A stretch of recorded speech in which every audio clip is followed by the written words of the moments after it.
Hello guys, magandang araw. At eto po, tayo po ay ilalabas ng ating motor. At kayo po ng aking misis ay pupunta sa opening ng aming kumpare kaibigan na pinsan ng aking misis. At yun nga po, ang sabi ko sa aking misis naka-video kami, magpa-cute siya. At kaya nga, kita niya naman ang pagka-cute ng kanyang ilong. Hello guys, eto na po tayo sa tinaguriang Kalye 7 ng Purok 7 ng Talaba na kung saan opening na nga po ng store ng mag-asawa. At dito po, sari-saring gulay ang ating mabibili. Meron po ritong repolyo, may sitaw, may mustasa, may kalamansi, pipino, kampalaya, talong. Andito na po yata lahat. May kangkong, talbos, at may saging. Parang nasa bahay kubo po tayo. At maliban doon, may mga panangkap po sila. Dito na din mabibili. Ito sa Kalye 7.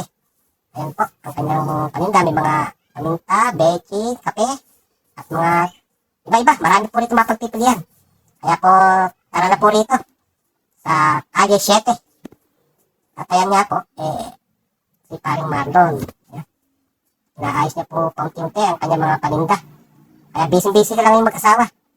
Ito sa kanilang bagong bukas na tindahan. Good luck and God bless. Hindi lahat ng tao susuporta sa iyo kapag nag-uumpisa ka pa lang. Halimbawa, may negosyo ka, kung meron kang 10 close friends, hindi lahat ng 10 yun o-order sa'yo. Or even your relatives, hindi lahat sila nandyan para mag-avail ng produkto mo. Hindi dapat sumama yung kalooban mo because this is reality. Ganun talaga kapag wala ka pang napapatunayan.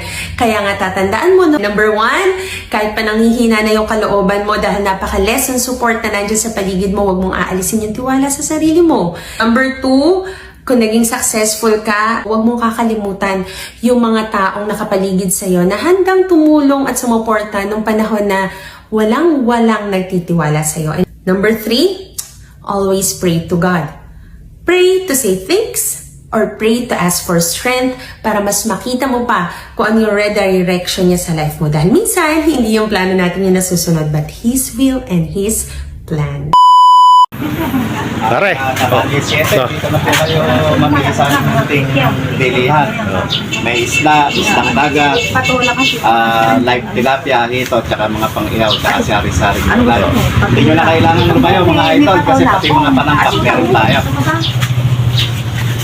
Presyong pan lang tayo, presyong palengke lang mga idol. pare ano ba na to? Ito yung pinaka-ihawan mo, ano? Yan. Lupit ng ihawan mo na to. Paano ba yan? Kasi asbestos. Ito, tinry ko yung tiles. Nagsunog muna ako pero hindi siya pumuputok kaya okay na to. Tiles pala, ano? Ang galing eh. Kaya mag-ihaw tayo ng mga lahat ng klaseng isda.